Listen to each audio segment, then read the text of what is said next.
Hi, welcome back to my sewing room. I'm really excited for today's video. I have lots of projects in the works. If you have been following my shorts, I have some I've recently completed, some in various levels of completion. However, none of them felt birthday-ish. And I'm going to be sewing my birthday outfit in this video. I've chosen a vintage reproduction pattern.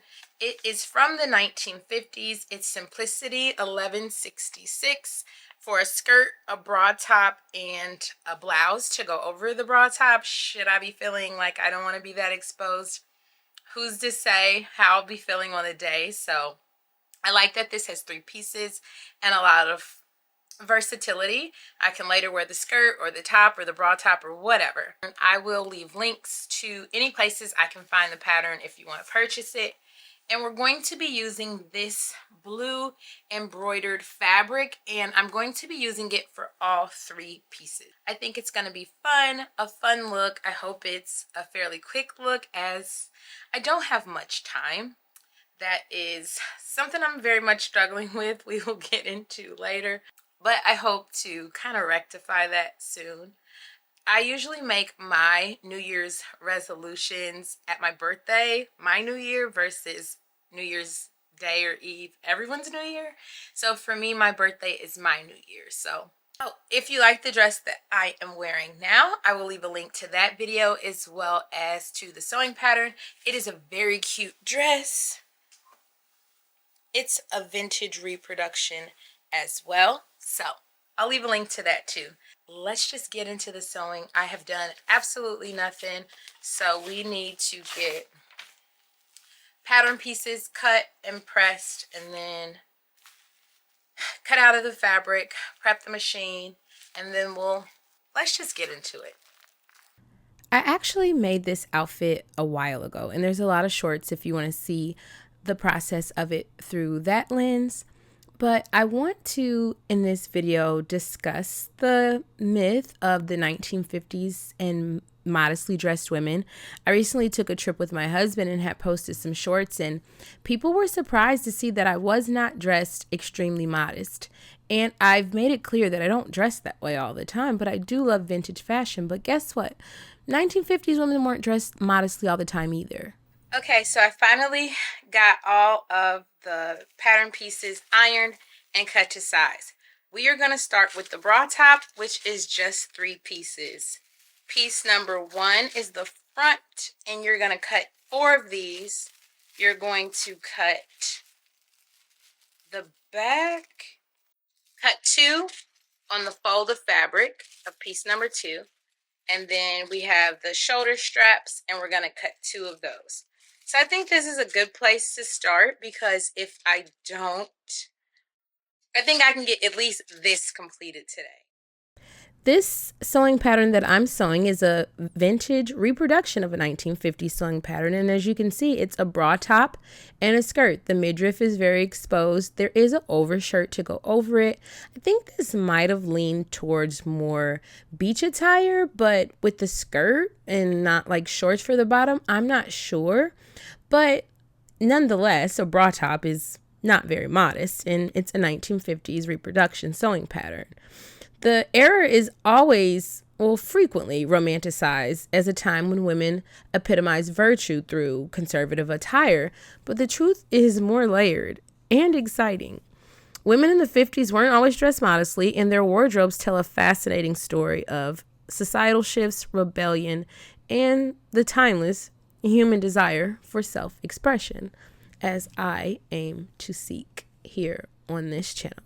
Let me know your thoughts on the 50s and modesty. So I just spent the past couple hours cutting out everything. So the skirt pieces, the bra top, and the blouse pieces, and realized I don't have buttons that I like, and I don't have any interfacing.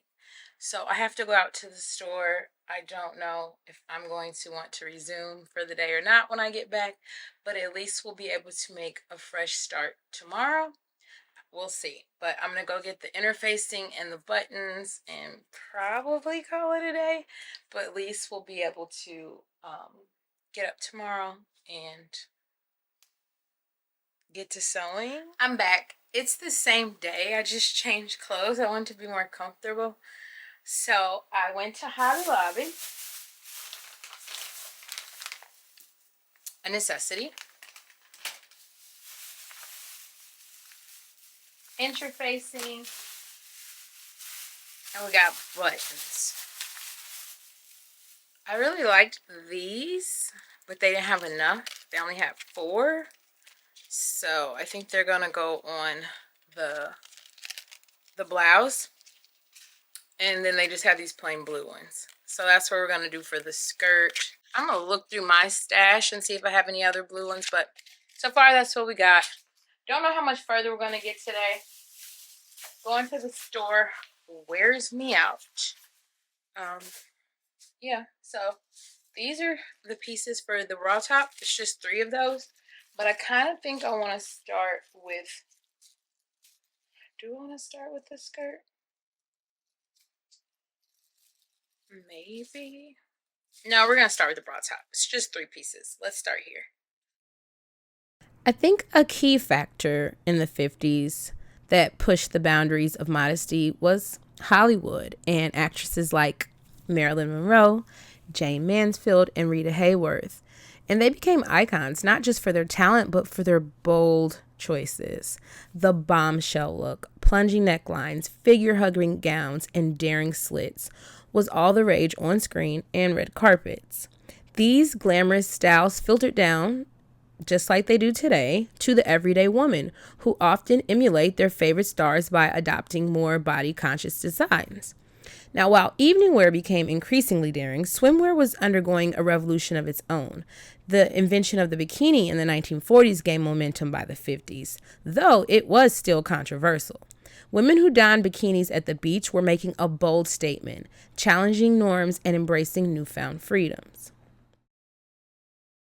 And as I received comments on my choice of attire, the slit in my skirt, the fit of my dress, I tried to explain to my community here that context makes a big difference, okay?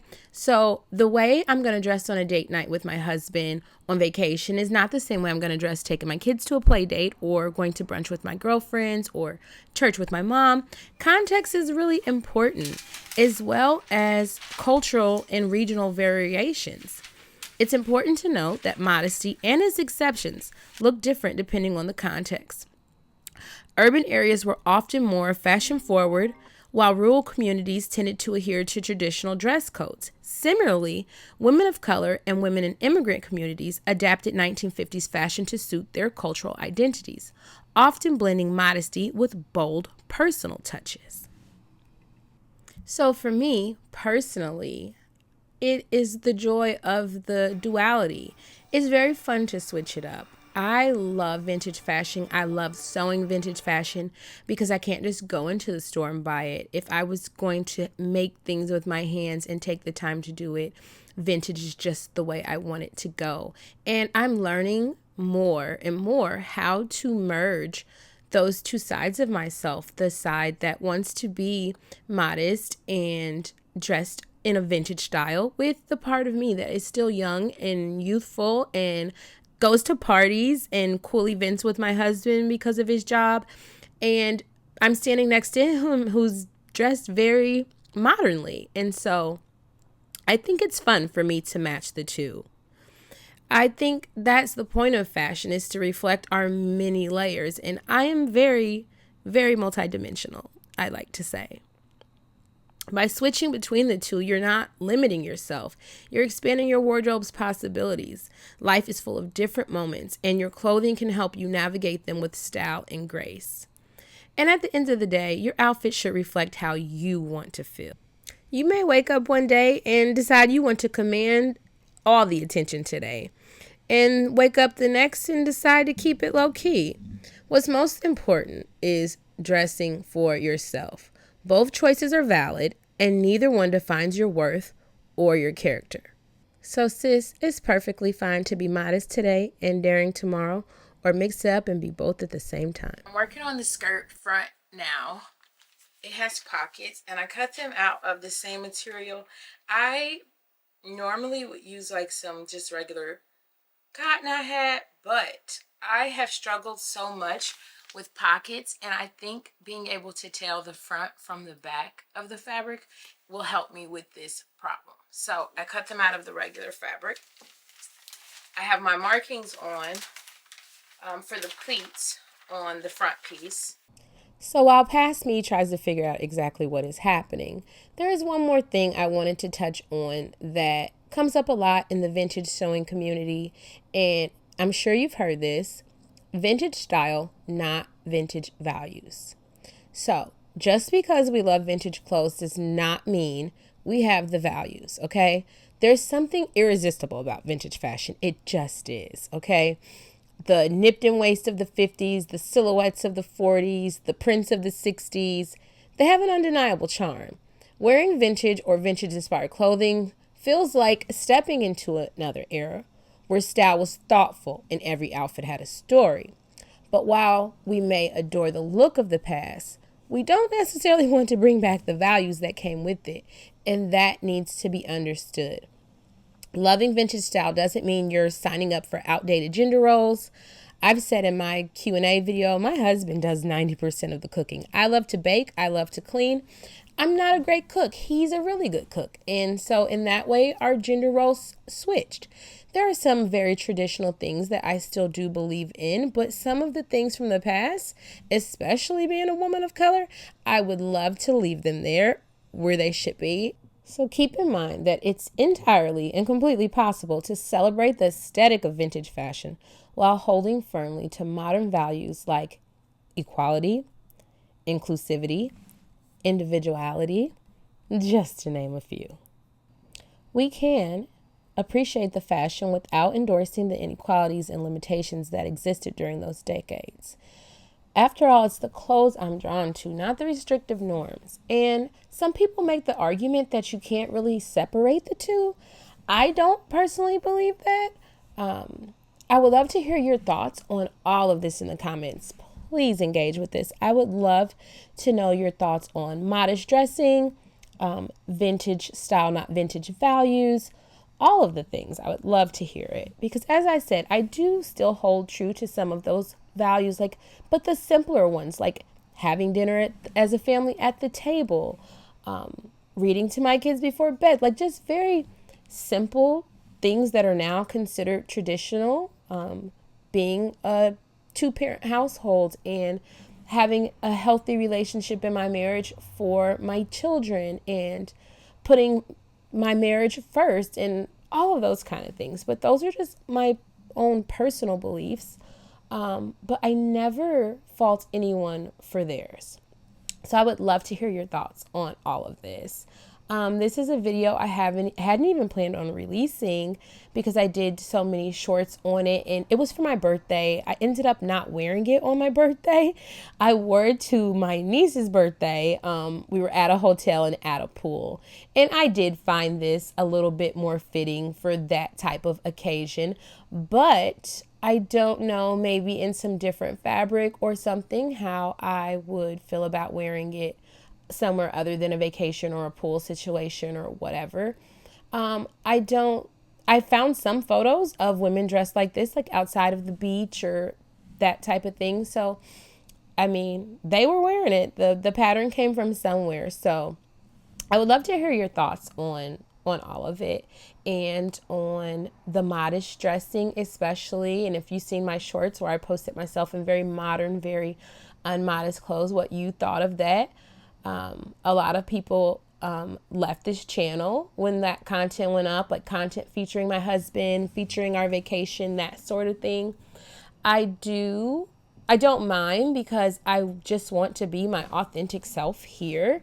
And if you watch that Q&A video from like last year Christmas, I will link it. I answered those questions. I just love vintage fashion. I love being a mother and a wife and taking care of my home and all of those things, but I don't dress vintage every single day. It's just what I prefer to sew, and I'm working towards building a wardrobe that I have sewn, and that's just where my fashion mainly leans, and especially now as I am getting older. But there are still some of those days when I just want to, pop out a little bit. Sometimes you have to pop out. I'm going with my husband very soon, courtside to an NBA game. And I am going to want to share that with you guys. I'm going to want to post content. But I can tell you right now, I'm not going to have on a full circle skirt and a petticoat, okay? Just saying. So now let's get into the final photos of this outfit. I have to share the short with you. I'll link the playlist because, yeah. I hadn't really planned on releasing a full-length video for this, but I thought it was fitting. So let me know what you think of the outfit. Let me know what you think of this video, and stay tuned for the next one.